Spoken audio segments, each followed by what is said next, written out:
I do not have a PowerPoint. I don't use them because I prefer you to pay attention to what I say instead of watching stuff that doesn't really matter to me. Everybody in here, raise your hand. Play along if you don't want to, but still. Everybody, you got your hand up.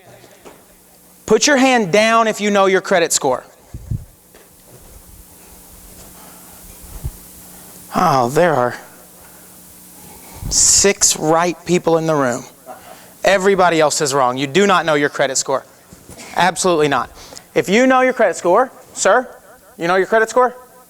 You'll work. Raise your hand. You know your score.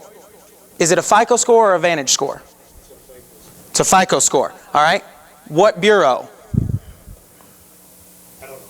You don't know. Is it FICO 97 or FICO 08? I would say 97. Okay. Put my hand down now. Okay. The reason behind all of this, guys, is there are hundreds of credit scores, right? Anywhere where you get it online, not your credit score. Credit Karma, it's a score, right? Here's a score. Come get, they really should change the wording. Hey, come to Credit Karma and get a credit score. Not your, not the, because your and the make it sound like a singularity, like there's one. And you don't have one credit score, you've got hundreds. Even when you break it down into FICO 97 or FICO 08, you've got auto-weighted scores and mortgage-weighted scores and FICO expanded scores. Guys, there's tons of credit scores, right? So you've all seen the FICO chart where your credit is 35% payment history, 30% utilization ratios, 15% age of file, 10% mix of credit, 10% new creditor inquiries. Have you guys all seen that chart? It's easy to find. FICO score chart, right? I could put it up on my PowerPoint, but I don't have one. It's really easy. Actually, Bob and I are going to ask you for some information because that's what we do, right? We're going to ask you for some information and then we're going to send you out an email. And part of the things in the email that I'm going to send you are going to be all of the stuff that I talk about. Instead of putting it up here and you snapping a picture every now and then or trying to write it all down, I'm going to send you all of the cool stuff that I talk about in an email, right? And it's a shameless ploy to get your email address so that I can mark it to you. Fair? But I'm going to send you some really awesome stuff for your email. That's a fair deal. One of the things I'll send you is the FICO score chart. Now, when you see the FICO score chart, please remember it is one chart that FICO put out that covers a generalization of your credit score, right? One of the biggest things that happened is the creation of a system called FICO 08, right? Was 2008 somewhat significant for you guys? That was a joke. Sometimes they're better than other jokes. That one, not so good. All right. 2008 was somewhat significant in the world of credit, right? If you ask me, it might be the conspiracy theorists coming out in me, but I believe FICO predicted it. They started the creation of a scoring model far before they needed it because it released in 2008, right? So FICO 2008 changed a lot of things. One of the two main things that it changed are how certain collection items are reported and scored, and also how your credit utilization rates affect your score, right? Person A never missed a credit payment in their life, not one. They've got credit cards, they've got a house, they've got a car, never missed a payment in their life, right? They have good credit. Well, also they've got $35,000 worth of credit and $34,872 in balances, right? They're tanking their credit score on FICO 08. The reason that changed is because in FICO 97's model, by the way, I get straight to content. Are you guys all right with that? Cool. In FICO 97's model, it was more about your payment history, right? So what people would do is they would live off of their credit cards, and they would use their paychecks to pay the mortgage and the Hummer payment and, you know, all the things that they needed to have. So their credit card balances would start to rise over time. And they would get up to about here, and they would max out. But they've never missed a payment. So they would just go get more because they still had good credit, never missed a payment, so they'd go get more. And it would get up here. And then they would max those out. And they've still never missed a payment, so they would just go get more limit, right? Raise your limit. Go get your $80,000 limit raised, right? Whoever that was talking about that? Bruce? So they would just go get more and more and more limits. And eventually, the banks and the lending institutions said, you've got enough. You don't have anywhere near the income to support this. You've got enough. This is all we're going to give you. And that's when the Price is Right guy would fall off. It'd be like, yo-do-lo-dee-doo-doo. Remember the Price is Right when he would fall at the end of the mountain? So what happens is the first thing is people start missing their credit card payments. Well, I can't use them anymore, so I'm going to stop paying those. And I'm going to focus on the gas and the groceries, things that I was paying with my credit cards. Now I have to use my paycheck. So I can't pay the credit card bills, and then eventually you can't pay the car note, and then eventually some other stuff happens, and some other stuff happens, and you're foreclosed, and then, yay, 2008, right? So what FICO had done is they made, all right, 35%, 30%. Can we as grown-ups say that that's really close? Those are really close. Utilization ratios are as important as paying your bills on time, guys. Right? You have to look at it exactly that way. Payment history is 35% of your score. Utilization ratios are 30% of your score. That's just as important. The absolute fastest way to lose your credit score and lower your credit score is to max out your credit cards. And I say that the fastest way because maxing out your credit cards instantly changes it the next month. If you've got a great payment history and you miss a single 30-day late, it's not going to affect your score near as much as maxing out your credit cards. I'll tell you that. All right? So what FICO did is they came in and they said, you know what? We're going to call 30% awesome. 0 to 30, perfect. Way to go. 30 to 50, mediocre. You know, it's not really hurting you, but they're sure not helping you. The minute you break 50%, guys, it starts tearing down your credit score. It's very, very important. The absolute fastest way to lower your credit score is to max out your credit cards. The absolute fastest way to improve your credit score with transverse logic is going to be pay off your credit cards. Now, you pay them off. Do you close them? No. Don't close them. That's a big key, guys. It used, everybody would, oh, Eric, I know that you're in this place. Where are we at?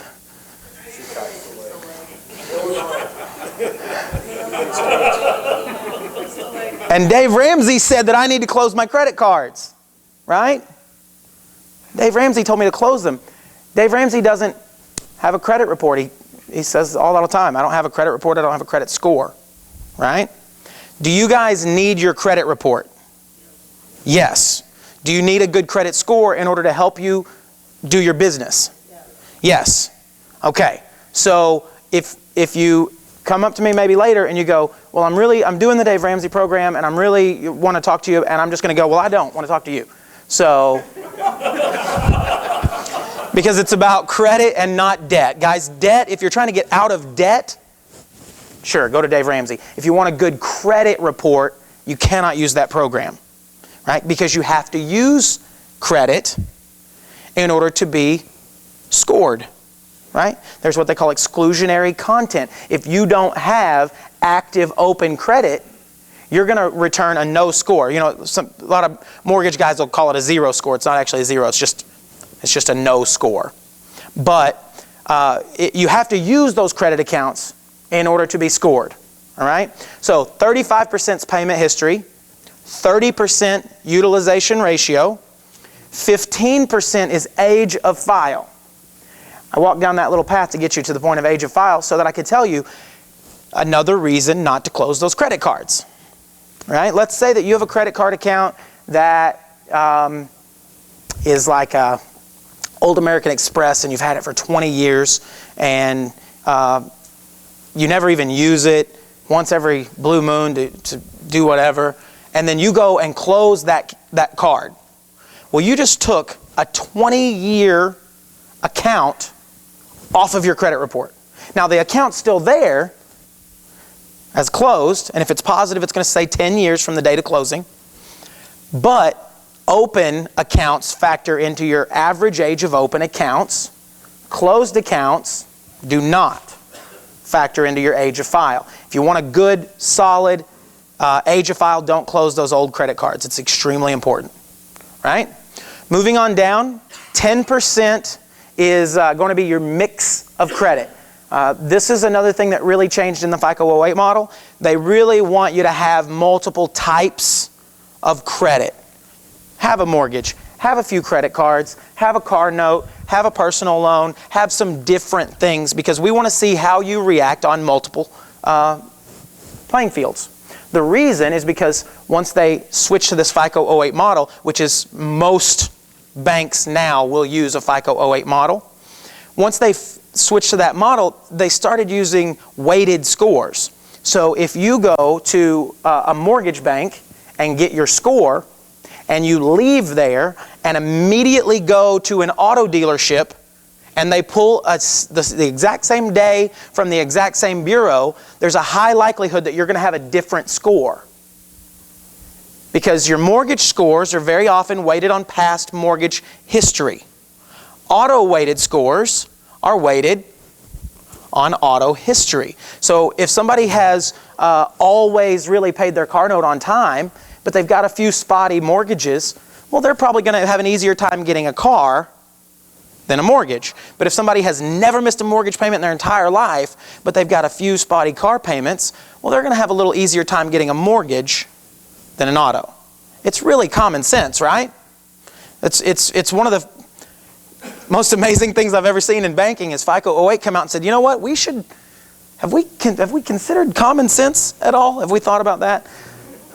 So it's a lot of common sense, guys. There are credit card, past consumer history scores. There's all kinds of scores. There's a score at the bureau that I can purchase that will tell me your score as a likelihood of responding to a direct mail campaign.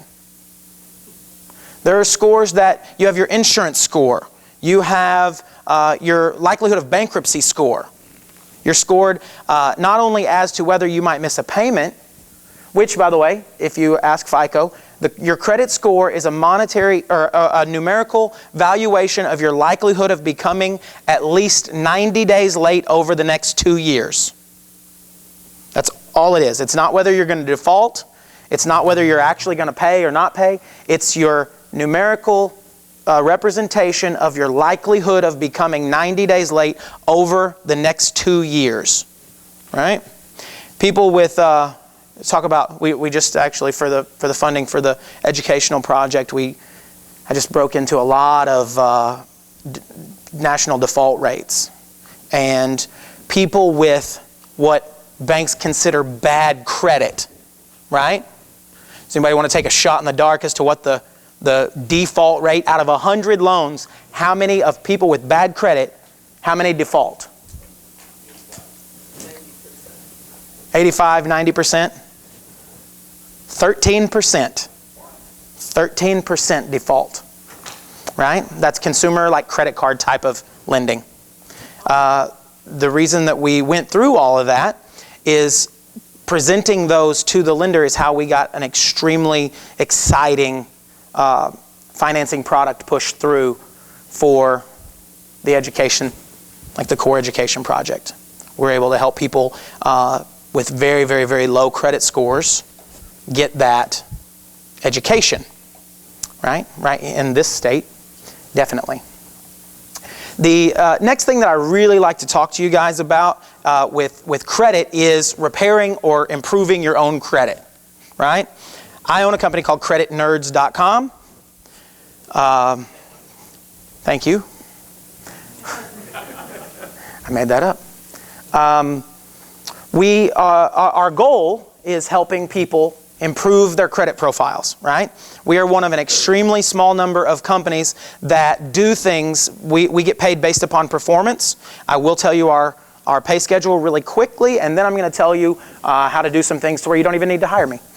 So what we do is we charge a $199 audit fee. What an audit is about a 20-page document that breaks down every section of your report. We go through every item, which items are positive, which items are negative, what they're doing to your overall report, how they're affecting your score, things that you can do outside of our service, which items we recommend working on, what your utilization ratios are. We go through everything, right? Bob, have you ever seen one of our audits? They're huge. It's a very, very in-depth report, guys. Once that audit fee is paid, we start working to remove the negatives. We use only legal, moral, ethical ways of doing that. We do not claim the item didn't belong to you. We do not claim that it never happened. We do not say, hey, you know the house that I currently live in and that I'm behind on? That's not my house. Not me, right? What our service does is works to find violations of credit and debt law and then leverage those against the creditor or the collection agency or the bureau to have an item removed. Usually if we find some pretty fun stuff where they've broken a few laws, they tend to delete items as opposed to deal with Federal Trade Commission complaints, Attorney General's complaints, or if they just refuse, we refer them out to a multitude of different attorneys. So, a lady just won $18.1 million against Equifax for, yeah, good for her, yeah. I could have taken a chunk of it. But what we do is working to find those violations. We charge nothing for an item that we don't remove from your file, no matter if we work on it for 6, 8, 10, 12 months. If I can't get it removed, we don't charge a fee. If we do get deletions, we charge $50 per deletion for any non-public record. And we charge $100 per deletion for any public record. So anything that judgment, tax lien, bankruptcy, right? The bankruptcy tends to be my favorite because it's really, it's a set steps. That's how I do it. I am going to tell you how you can remove or could remove a bankruptcy from your credit report or a family member's credit report using our system. I'm going to tell you the exact steps that we would take. Cool? Does anybody know anybody with a bankruptcy? Cool. Or it's really the same for the most part for judgments and tax liens as well. All right, so here's what I'm going to do on any public record. I'm going to send out in your name, by the way. You're going to sign it. You are going to read it. You're going to know everything that's said. Most credit repair companies, they kind of work in the background and they don't let you see things because they don't really want you to know what's going on because they want you to use them again in 2 years, right? We train, you see everything that we do. Right? So what I'm going to do is I'm going to create a letter. It's a standard dispute letter to the credit bureau. Everybody's seen them. I don't recommend never dispute online. Say it as a group. I will never dispute online. Got it. The reason you should never dispute online is because the disputes online go straight into the bureau. And when you do that, it's under the FCRA, you give up 2 rights. You give up the right to what's called a reinsertion letter, and you give up the right to request a method of verification. You'll find out why that's important here in just a second. When you dispute by mail, you have extra rights that the bureaus must follow. Okay? You're going to send in a sample or just a really simple dispute letter. Hey, I was looking at my credit report the other day, and I noticed that there's a bankruptcy on there. Are those things true? Right? Could you, by any chance, check to make sure that that bankruptcy is reporting 100% accurately? Under the FCRA, they must report accurately. Right? Do you have a right to ask them to check it out?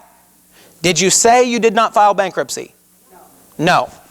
Never lie. Never stretch the truth in any of these letters. 100% accurate. As a matter of fact, I mean, don't get me wrong. I'd love to get things off your report no matter how it works. Your likelihood of getting items removed with an incorrect or false letter is considerably lower than using factual disputes, right? Dispute based on the facts, because if it ever does have to go to the CFPB or the Federal Trade Commission or the Attorney General's office and they pull up a letter where you claim that you didn't file bankruptcy, you're the one in trouble now. Okay? So, can you please check that this bankruptcy is reporting 100% accurately? Sincerely, me. Or you. They will respond because they have to. By law, they're going to send you back a letter that says, hey, we checked that out. It's accurate. Verified. Has anybody ever disputed items on your report? Get back a letter that says verified? Right? Well, if you dispute online, you're pretty well stuck there. If you've disputed by mail, you can ask for what's called a method of verification. That letter's going to sound something like this. Hey, Bureau. I saw that you verified my bankruptcy. Thanks for checking into that for me. I really appreciate it. If you don't mind, how did you verify that? What steps did you take to verify that? Well, under the FCRA, they have to go to the source. It says, in order to verify information, the reporting agency must go to the source of the information to verify its accuracy. Where's the source? As a group, we're all humans, we're all smart. Where's the source of your bankruptcy paperwork? Everybody in this room just said the court, right? Clerk's office. All right. Well, that's where I feel. That's where the paperwork's at, right? So I'm going to go to the source. The bureaus did not go to the source. So, but they're going to send you back a letter that says, as per the law, we contacted the source, the furnisher of the information. They checked their records. They verified the item. At which point you send a letter to the county clerk or the state or whatever courthouse you're dealing with that says, the bureaus have let me know that they contacted you in an effort to verify a bankruptcy that's reporting on my file. Can you please let me know when and how they verified this item? And the courthouse, 999,000 and all but one. Because you never speak in absolutes. But 99 times out of 100 guys, you're going to get a letter back from the courthouse that says, the bureaus did not contact us. No one from our office reported this information, and no one from our office would have verified this information. And that's a letter from the source. You then take that letter, you include it with a complaint to the CFPB and the Attorney General's office. I don't actually recommend filing the complaint just yet. I just like to print out the form and send it with the letter that says, I obviously know the form I'm supposed to file. So can we get this item removed? Or do I go ahead and file this complaint with the CFPB and the Federal Trade Commission and the Attorney General's office? Right? We run about 75% on bankruptcies, on the removal of bankruptcies. We run about 85% on the deletion of collections. We run, you ready for this? We run about 40% on the deletion of student loans. Really? That's, we run about 40%. It's much more difficult. They tend to have their ducks in rows and their I's and T's crossed. And what? Student loans. Yeah, it's our least effective service is the deletion of defaulted or past due student loans. All right? So that is basically how the new credit repair service works. It used to be not mine. Say it's not mine. Say it's not mine. You just send in a bunch of letters over and over and over, say it's not mine, it's not mine, it's not mine. And then there became the credit sweep guys, right? What a credit sweep means is all the negatives on your report are just gone, right? They're just gone. Hey, there was a laptop up here. Can I still use that? Yeah. Hey, I think he's got, oh, you got it? I'm just going to use that laptop in a second.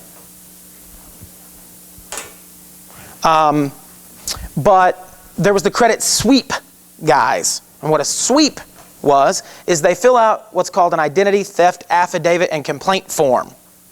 Right? They send in a letter that says, I was the victim of identity theft. Here's my notarized copy. Here's where I have included a badge number where I filed a police report and my report number. And they send that in your name. So Who filed the false police report? You did. You filed the false police report because your name's on the form. Your name is on the complaint. Your name. Now, was there a badge number or did they make it up? Well, really, it's a real badge number, but they didn't acquire it properly. They just know a guy down at the station. I'm going to show you real quick, if you don't mind. Take this to moment. You might go and pull up the website. Yeah, sure. Unfortunately, that page doesn't work. Oh, that's perfect though too.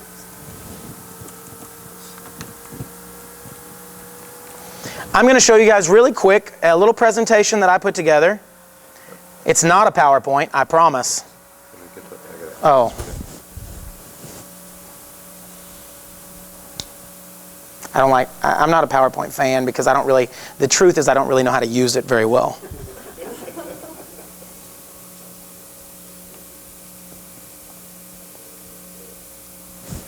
Awesome. Not yet. We're getting there. It's almost awesome. We're getting close to awesomeness. I've been doing that since 8th grade. Yeah. Still not there yet. So go ahead and click that plus sign. Shoot up there. All right, great. There you go.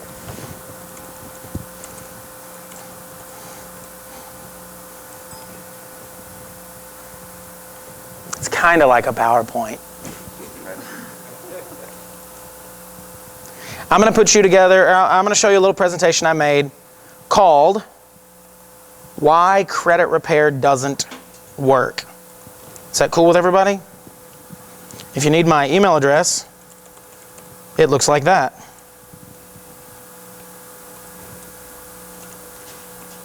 If you need my password, it's 8 dots. I think. Yes, it's only 7 dots. All right. I'm going to show you a very short presentation. It looks like a PowerPoint. All right. But it is not a PowerPoint, I can assure you. Can everybody see that okay, or do we need to It's- raise it up higher? Can everybody see that okay? Raise it up more?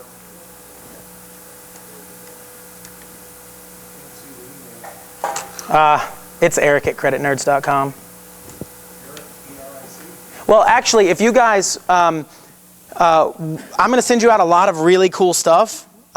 So if you will provide an email to us, you'll get a ton of things. I promise you we will not overly market to you. I'm going to send you a bunch of really cool information, including I wrote a little ebook called The Definitive Guide to Credit Scores. It breaks down 15 to 20 different scores. I'm going to send you worksheets that show what all of the codes. Has anybody ever seen a mortgage credit report?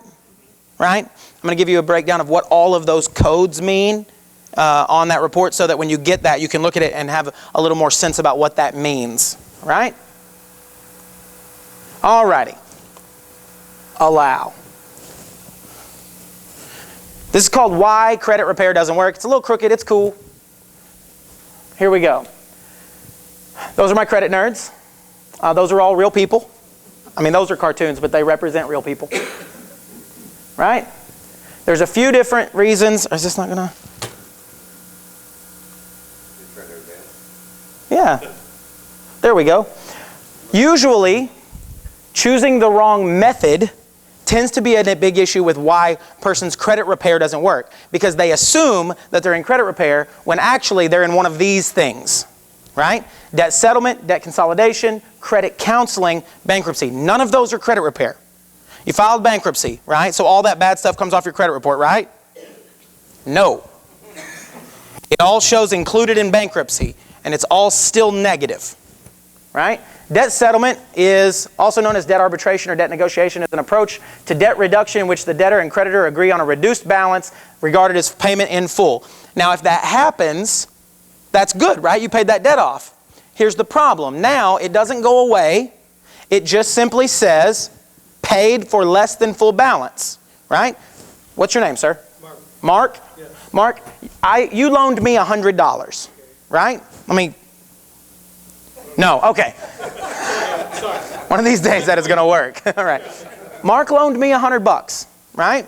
Now, I told Mark, I'll pay you back next week. Next week rolls around, the following week, 3 months, 6 months, year and a half goes by. Finally, I'm like, Mark, buddy, let's work something out.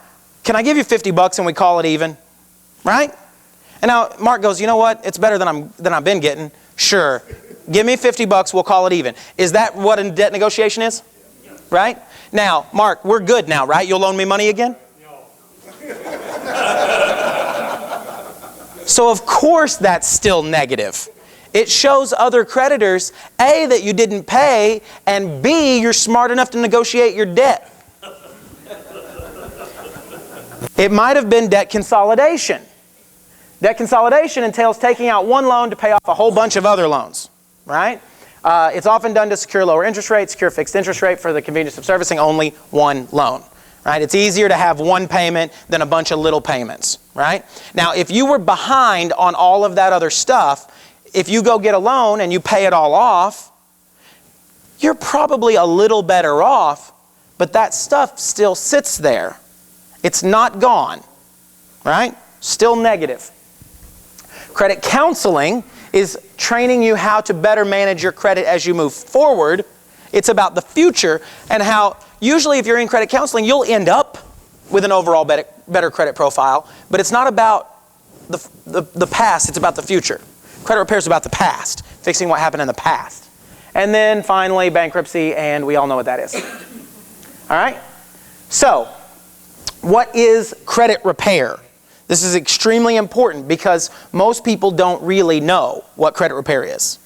Credit repair is a service provided under the Credit Repair Organizations Act that allows credit repair service providers to assist consumers in the correction of items on their consumer credit reports that prove to be inaccurate, outdated, or unverifiable. Any credit repair agency that claims to be able to remove any item other than those identified above is in violation of the Credit Repair Organizations Act. Right? So, by the way, if anybody ever says, is credit repair legal? Say, well, there's not a Bank Robber of America Act. There is a Credit Repair Organizations Act. Right? So if you didn't choose the wrong method, you might have chose the wrong company. This is one of my favorite parts. Here's Craigslist. Credit repair and 4 AU trade lines today, $189. They're going to do your credit repair and get you 4 authorized user trade lines today, $189. Clean sweep, walk in the office, Hyde Park.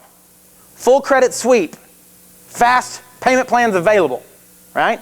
All removed. All files in the credit sweep will have any negative information removed, right? Are those things legal to say? City charges 9 credit repair firms with fraud and deceptive practices. Which city? No. That one. Right? And guys, just to point this out, here's Feds Indict 4 and credit repair scam. These were some people that were using false badge numbers. Ringleader of credit repair fraud sentenced in Sacramento. 2 pled guilty to hearings and headings and that's supposed to say hearings. I didn't type that. And that was this past December. Right? This is not a long time ago. This just happened. Right? There's the paper. I just happened to be in Vegas when it happened. And they lost more than me. I lost. They lost more. Right? Everybody from this guy to that guy. Right? Guys, what they're doing is they're getting false police reports. They're getting a badge number. I've got the paper again if you want to read it. The Secret Service is actually who took those guys down. Secret Service. I don't know how they got involved, but that's who it was.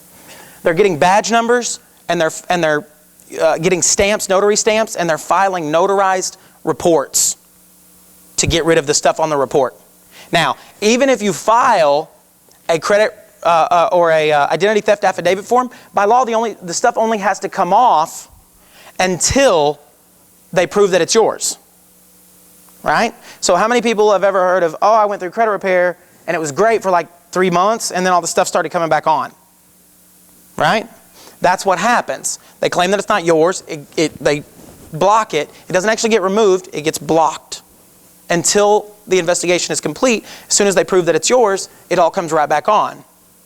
To tell you the way our service works, if an item that we have removed ever comes back on, we work on it again for free, and I use a capital ever. If you ever see it on your report again, not a year, not 18 months, 2 years, 5 years, doesn't matter, ever, right? Now, they also might not have followed the process. This is a big reason for why my service doesn't work. Don't edit that video to where it just said my service doesn't work, please. But this is a lot of the problems that people have because it's a process, guys. What happens is you need items removed or repaired, right? We create the proper correspondence on your behalf that goes out to the bureaus or the creditors. You wait. We have to wait on their responses. By law, the bureaus get 30 days, right? Or a reasonable time frame, which has since been assumed to be 30 days. The bureaus and creditors start responding. At that point, we review your file, we look at the responses, we create new letters. We respond to their responses, right? So I'll give you a breakdown of a pretty average file here, not giving it enough time. That's a credit repair timeline. I know it's hard to see, but it's day 1 you get started, day 5 you finish the audit. That's when we're going to provide you with that really important big document full of facts about your report. We're going to send you your correspondence on day either usually 6 to 7. It depends on how many items we're dealing with, how long it takes to put that stuff together, right? You start getting responses at about day 40. It's 40 days into the process before you know anything, and that's just the first round. And then we do a file review, and then if needed, we start that cycle over again, right? Now, we only charge when items are deleted, so we will do basically that process over and over and over until we just don't feel that there's a possibility of removing any more items. You do banner repair? I do banner ads. If that's not fast enough for you, some of those people can help. And then your expectations are too high. A legitimate credit repair service, you might want to think about it like, maybe like going to the doctor or going to the attorney, right? Just because you went to that doctor or that attorney doesn't mean you're going to be healed, and it doesn't mean you're going to win your case. That's the reason we have set up our pricing the way that we do, is because it's kind of like working on a contingency. We only get paid for the deletions that occur, right? So here's an idea. I'm going to ask you guys a question. Let's say you have 10 negative items. 10 negatives, right? On the first round, we get 3 out of the 10 deleted. So we're at 30%. You're seeing some results. You're a little bit excited. I'm a little bit excited. Way to go, right? Round 2, we get 2 of the remaining 7. So now you're at 5. You're at 50%. Round 3, we get 1 of the remaining 5. So now you're at 60%. Round 4, we got nothing deleted. Round 5, we got 2 of the remaining 4. So we got 8 out of 10. 8 out of 10 deletions. I have a question. And you got to think about it, right? Was that a success? Sure. You learned your rights, right? You learned some credit laws. You removed 80% of your negative items, and you significantly improved your credit profile. Was that a success? As a group, yes or no? Yes. Okay, now, I'm going to have you think about it. Because you said just now that's a success, right? You guys are looking for business funding. You can have 0 negatives. You just got denied your business funding. You can't get that funding. Was that process a success? No, you don't get to change your answer now. You just told me I did a great job. Just because you can't get mad at the gym. There you go. You don't get to get mad at the gym. You went to the gym, you wanted to lose 100 pounds. You went to the gym, you worked your tail end off, you went every day. You got a personal trainer, they provided you, right? You did your running and your sit-ups and your whatever they told you to do, you did it. And at the end of that year, you lost 80 pounds. Is it the gym's fault? Did the gym let you down? Yes. No. As much as I like you, the gym let you down. Yes. Yes, because they placed it next to McDonald's. Oh, for the placement. I understand. I understand. Guys, that's kind of the way that's the reason people feel like credit repair doesn't work, right? Because they didn't reach possibly their goal. Just because they didn't reach their goal doesn't mean that the service didn't work. You guys told me that 80% and learning your rights and significantly improving your profile and learning some cool credit laws, you told me with a resounding yes that was a success. You all said it together. Yeah, absolutely. But then when it wasn't your goal, all of a sudden it wasn't a success. That's why credit repair doesn't work. The answer is yes. That's why credit repair doesn't work, guys, is because it's not presented to you in a honest, straightforward method. It's presented to you always as, hey, I got a guy. My guy, Tom Cruise drops down from the ceiling, hacks into the bureaus, right? I've seen them online say, we have codes to eOscar, which eOscar is the electronic online system for complete and accurate reporting. It's when you file a dispute, that's the electronic method that the bureaus transfer it to the creditor. There's companies out there saying, we've got access. We've got access to eOscar. We'll get it all wiped out, right? That's the reason credit repair doesn't work. Did you guys learn anything? Yeah. How long have I been up here? Too long. Got it. 53 minutes. That's exactly what I was going for. All right. Here, what we're going to do now, and I'm very, very excited about this. Everybody has their personal credit, but most of you, how many people in here are a business owner? Right? Almost everybody in here either is or very well should be a business owner, right? We're going to start talking to you today about how you can build credit for your corporation outside of your personal file, right? Bob Tierney, you guys have probably seen speak before. Have you guys ever seen Bob? He's fantastic. Bob Tierney is the $1 million man, just the one.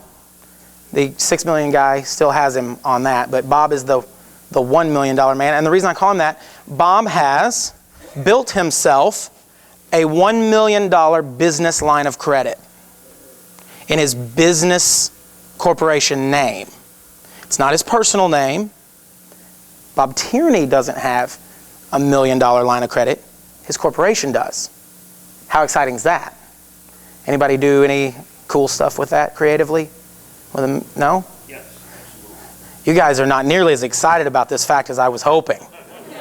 I'm not going to lie. This is a really exciting time. One of the other things that we're going to talk about is not only how to grow a corporation or business credit inside of your corporation, and we're going to start telling you how to do that, but we are also going to talk to you about how to use that type of credit to help other people find real estate opportunities.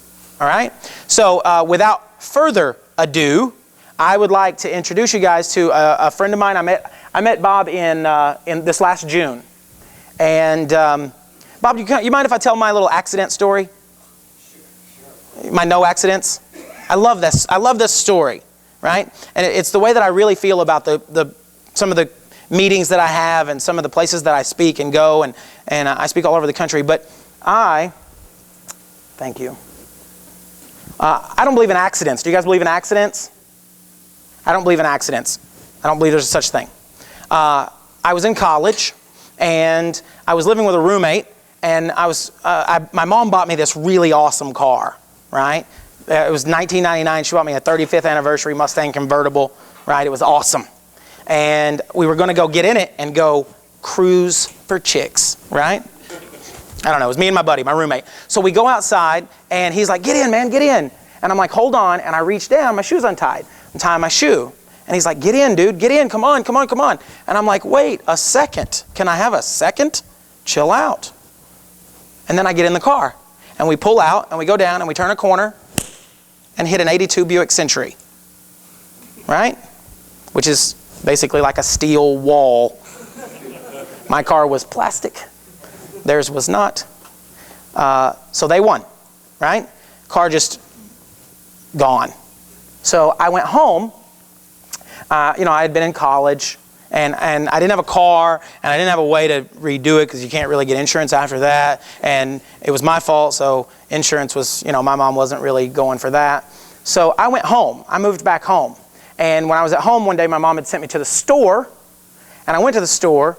And when I was there, I saw this girl that I used to go to high school with. We met in the 5th grade. And I said, what's going on? She said, not much. I said, we should hang out later. And we did. And we have since been married for 13 years. Because I tied my shoe one day. That's the way I feel about it.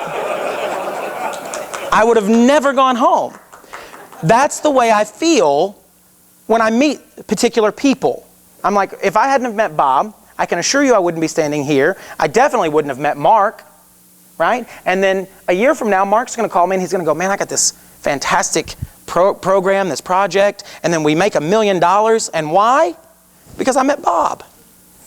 That's the reason that I don't believe in accidents. So last June, when I met Bob, my life has changed significantly. I now speak all over the country.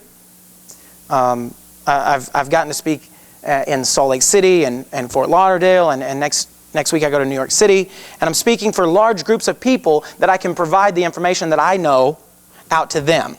Right? Did I sell you guys anything really? No? If you sign up with my service, fantastic. I will take awesome care of you. Right? If you don't, I hope that you learned at least enough to make a good decision about who else you want to work with. And if you can choose one person, it would be Bob Tierney. Ladies and gentlemen,